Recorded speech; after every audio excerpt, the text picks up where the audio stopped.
Good afternoon, everybody. I hope you can all hear me okay. Drop me a quick comment if you can hear me. My name is Ellie. Welcome to a beginner session on getting started with searching on Findmypast. So my name is Ellie. I run social media for Findmypast, and I've been working for this company for 4 years now, and I love it a lot. I consider myself an intermediate family historian, and I have a master's degree in history as well. So hopefully that will be of some use to you. So just drop me a comment. Just let me know if you can see this live stream. I've been having some internet issues today. Oh yes, we've got our first watcher there. Hi, William. This might be the first time you're hearing my voice, William. You in there now. We'll just give it a couple more minutes before we start the session. We've got Niall in the comments as well. He's going to be doing his best to answer any questions that you've got while I go through this short presentation. It should only take about 20 minutes, and if we have a little bit of time at the end, I'll see if I can answer some of your questions as well. Hello, Pat. Nice to see you here. That's fantastic. Thank you for joining us. So this session is going to be really good if you are a beginner to family history, if you're not quite sure where to start, but also if you've not used Findmypast before, perhaps you've used a different service, a different provider. Maybe you've had a fleeting interest in family history. Maybe you have a tree drawn up on paper somewhere. This will get you started with how to search for your ancestors in our records and on our website. So hoping you find it useful. Keep the comments coming in, and we'll get started, I think, now that we've got a couple of people watching. Okay, so what we're going to look at today is very briefly how you can start your family tree for free, because we had some fantastic tips from one of our forum moderators. I wanted to share those with you.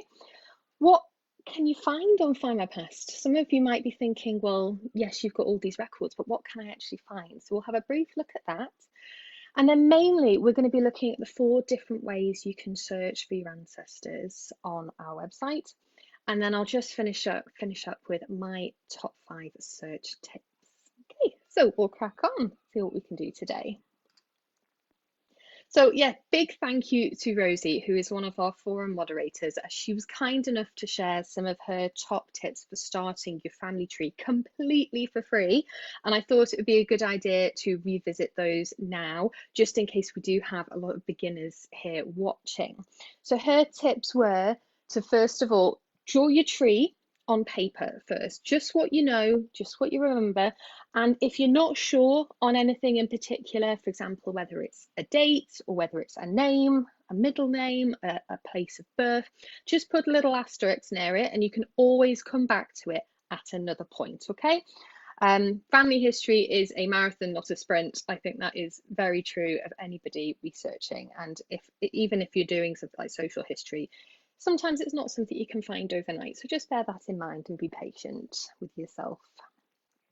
Make use of free records from the internet. So there are various websites that give you free records and you can access those. We've got a couple on our website. We've got some Irish Catholic records, we have some travel records and things like that. So just check around and see what is available for free. And if you do find something that is indeed you have to pay for, you can always make a note of that. And if you want to, you can come back to it later. Have a look around the house as well, see what you can find stored away, whether it's old letters, cards, photographs. It's a really good idea if you can identify who is in the photograph, make a little note and you can almost attach that to your paper tree as well, so you know who's who. It's always nice to have a face to somebody on your tree, to an ancestor. I find a photograph is a fantastic thing. Rosie also suggests to use Google to find out more about family names, villages, occupations, whether it's military regiments. The internet is your friend, and it's fantastic that we, in times like this, we've got the internet and we can use that. And lastly, phone up your relatives, whether it's your older relatives or whether it's people who might have a big box of family photos. Phone them for a quick chat and give them do an interview with them and ask them to talk about their memories and just make little notes as you go along. Keep the discussion light. But yeah, that's a fantastic way to start. So if you've not done any of these, give those a go, and a big thank you again to Rosie. Let's have another quick look at the comments here. So yeah, we've got Jackie saying hello. We've got Rosie. Hi, Rosie. And we've got Linda as well. So hello, everybody. Thank you so much for joining. And we'll move on to what can you actually find on Findmypast? And this is a very open-ended question. You can find a lot on Findmypast. I've only been doing my tree for about 3 to 4 years, and I still haven't found everything I want to find yet. So the short answer is we've got historical records that can help you uncover the stories of your ancestors. And I've already touched on the free records we've got. Oh, I did forget to mention we've got the 1881 census for England, Wales. That's free on Findmypast as well. But we've also got the building blocks of family history, so your birth, marriage and death records, and also the census records, which are great because you get a snapshot of a particular family during that year. So that's fantastic. We've got parish records going back to the 16th century, some of which are exclusive to us, which is very nice, and we're trying to add to those all the time. And we've also got other records as well that add real colour to your ancestors' stories and what they experienced during their lives. So newspapers, travel records, crime, military, school registers, and lots more besides. And we are adding to this collection every single week. So how can you find these stories? Now, there are 4 ways you can search on Findmypast. I'm going to briefly touch on all of these today. And if you do want me to go into any further detail at any other point in another video, let me know, and maybe we can do another one of these. Who have we got else in the comments here? We've got Sylvia, we've got Anya as well. Fantastic. Thanks for joining, guys. So let's have a look at the basic dashboard search to begin with. So when you create your free account with Findmypast and you log in, this is what you're presented with. This is my dashboard. And on the left-hand side, we've got a basic record search. So you can add in basic details here. You can add in a name, a last name. You can maybe add in where the person was born, when they were born as well. And you can tweak that around a little bit. This basic dashboard search is really good if you're doing a nice big broad search. If you're not entirely sure what you're looking for yet, but you might know the person that you're looking for. So I would definitely start here. And what we'll do, we'll search for my great grandfather. Now this chap's name was Ralph Overthrow. He was born in the late 1890s, I believe. So we'll have a look for him, and I'm keeping my search criteria nice and broad, and we'll just see what we can get results wise. So if we click view 100 results, you are then brought to your results screen. So you can see on the left hand side, you've got your search criteria there, and you can tweak it as well. So say if I wanted to add in a year of birth, I could do that there. I could also make use of the plus or minus, give or take, for the years. I can also add in a location as well. And there's also a search radius, which is really, really helpful, because if you know that, for example, they were born in, say, Staffordshire, you can pop in Staffordshire, but you can also drag that search radius result as well, just to broaden your results. So I know that my grandfather was born in 1931, so his father was born, yeah, 1896 looks about right, and so that's the top result there for a birth record. So let's open that up and let's have a look and see what we've got. So there are 2 buttons there at the top, and you can see 2 dark blue buttons, and we're going to click on the left one, and that will open up the transcription. Oh, I lied. We've opened up the census record instead. So that's fantastic. That's even better, because what we found here is my great-grandfather as a 4-year-old boy living with his parents and his siblings in the 1901 census. So just by opening that one record, I've gone back a whole other generation. Don't get me wrong, it's always important to cross-reference with other records as well. But isn't that fantastic? I know my great great-grandparents now, Lewis, Frank and Elizabeth. So that's fantastic.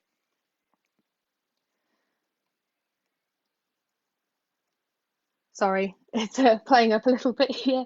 So the second way you can search is via category. So say you want to search military records, this is how you would do it. The menu bar at the top, if you click on to search, you can then choose a category from there. And also when you choose a category, you'll get more advanced search options as well. So for example, when you search the census records, you can also search by another household member's name, which is really handy for narrowing down your results. So we'll search birth, marriage, death, and parish records. And what you can do is you can choose another subcategory on the left for more options. So say if you wanted to search civil births, you can add that into there. But for the moment, we'll just add in Ralph Overthrow, born 1896, plus or minus 2 years either side. And these are the results we get. So the top one there is for Ralph, it's his birth record, 1896. So yeah, that looks like a match. And we've also got his death record underneath as well. I do know that my great-grandfather died around in the 1970s, so that would make complete sense. And the family did move to North Wales from the Worcestershire, the Midlands area. What you can also do, which is quite handy, rather than having to set up a brand new search, scroll down on the left-hand side to change the category or the subcategory. Again, if I wanted to go and search for military records, I can do that here. So let's click onto that and see what we get. Oh, and here what we've got is my great-grandfather's military service record with a slight transcription error, but we'll ignore that for the moment. So if we open up the transcription for that, this is his military record. So this again is adding more colour to my great-grandfather's life. I never met him. He died sadly before I was born. And just by looking at records like this, I can start painting a picture of his life and what he might have experienced. So we know here that he signed up when he was 20 and he was in the Royal Warwickshire Regiment in 1916. Big tip, if it says view image on the right hand side, check and have a look at the original, because there might be some extra details there which you won't get from the typed version of the transcript. So let's open that up and have a look. So this is the original image of my great-grandfather's military record, and on the right hand side you might see a tiny little silver arrow. If that is there, do click onto that so you can move through the pages. Especially with military records, you might find that there are several pages for one person. Sometimes you even get pictures, physical descriptions, and if I scroll further down on this one, there is actually a signature for him, which was just fantastic for me to see, and for me to be able to show that to my grandmother and my mother as well. I was really impressed with that.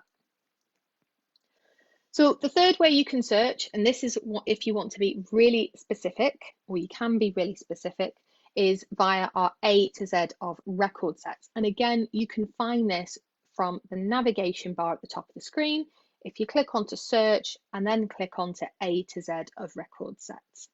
So say, for example, you want to search the Denbighshire baptisms, this is how you would do it. It makes the search nice and specific, and it makes sure that you're not searching all the extraneous records that you might not want at this time. And what's quite handy about it as well, it's a full searchable list of all the records we've got. And as I've already said, we are adding to these every single week. So if you want to check whether we've got a specific record set, to see, for example, if we have records for Denbighshire, you can do that here. So there's a search bar at the top. So say we could type in Denbighshire there. But on the left-hand side, what you can also do is narrow that down even further. So say you want to see what records we've got for Australia and New Zealand, click onto that and the filter will come on, and it'll list all the records we've got for Australia and New Zealand. So let's type in Denbighshire baptisms and it gives us our one result. So this is the record set and we're going to go and search in that one now. There are over 300,000 records for Denbighshire. So let's have a gander at that. And what you'll see as well is when you do this A to Z search, when you pick out a specific record set, the search criteria will be different for each one based on what's been transcribed.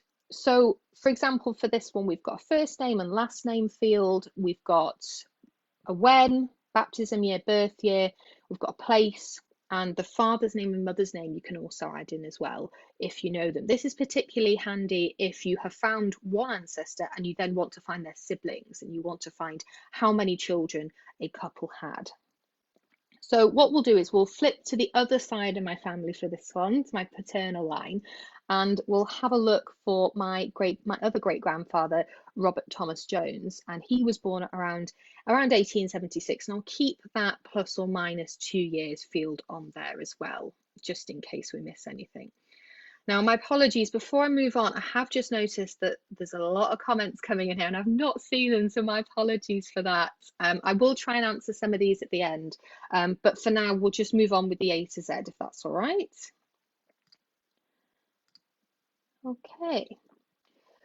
So actually, we're moving on to newspapers now. And if you haven't tried newspapers yet, absolutely give them a go, because whether you're a social historian, whether you are interested in the history of sport, the history of fashion, this is fantastic. We are adding records all the time, every single week, more newspapers, more years for existing newspapers as well. But what's important to note is that the newspaper search is separate from the main search. So if you go back to that search navigation and you click onto newspapers and periodicals, you can find the newspaper search there.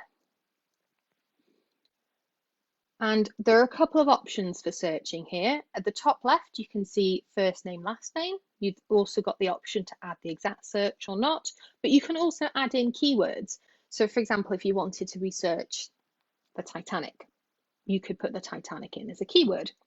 You can also change from Irish newspapers and also over to US and world newspapers. You can also filter by date, by place, by county. If you know a particular newspaper that you want to search, you can also add that in as well. But again, it's always good to be broad to begin with, and you can always add more search criteria in as you go.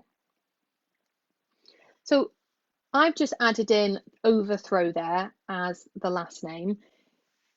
That's all you need to add in sometimes, is just one search term, and you can see that we've got 400,000 article results, and it gives you a handy little preview of each one, so that's good. Have a look, have a good scan through those, and before you open up a newspaper, you can see if it's a match for what you're looking for.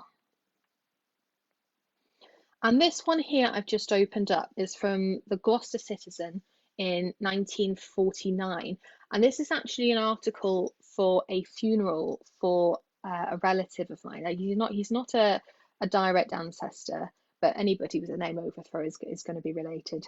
Let's be honest. But what's quite handy about this is, while it is a funeral announcement, it also lists his wife's name, his children, other family members who came to the funeral, and also friends as well.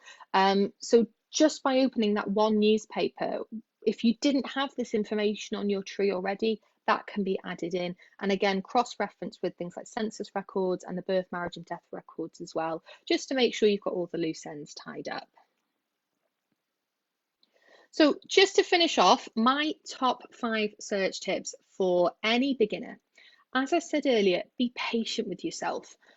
It's like if you're learning to draw, okay? It takes time to learn, and just read some of our blog articles, maybe join a family history society or a family history group, and just take it one step at a time. Don't run before you can walk, so to speak.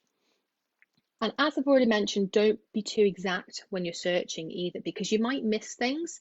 So it's always important just to have a nice broad search and just add more search criteria in as you go along.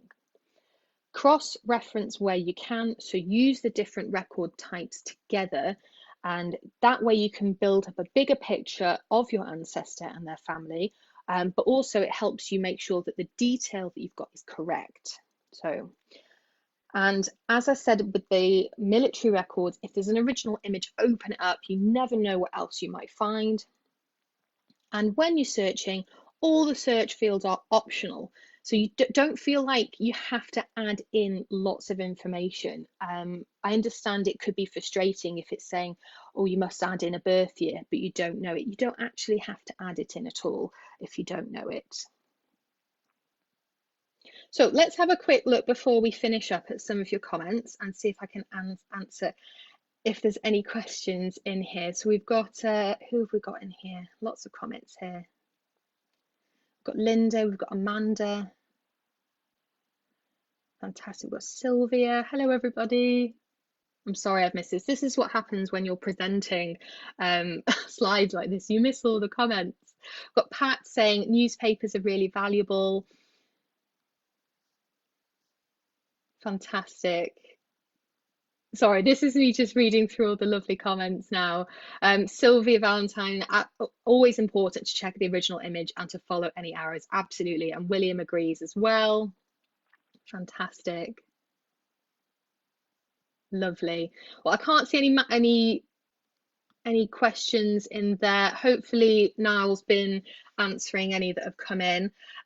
Just before we wrap up, I do want to say, if you'd like to come and join our online community, the Findmypast Forum, please feel free to do so. Remember to answer the membership question because it will speed up your membership. Opt into our newsletters as well. If you've already got an account with us, go onto your account settings, and if you'd like to opt into our newsletters, you'll get news of any discounts, and also if when we release new records on a Friday, you'll get news of those as well. Although I always do put them onto social so you can read about what we've added that particular week. And as I mentioned, check out our blog. It's all sectioned off in the blog. So there's help content, there's discoveries, there's a history hub, and we add to that every week as well. So do keep an eye on that. And I think that's all I've got to say.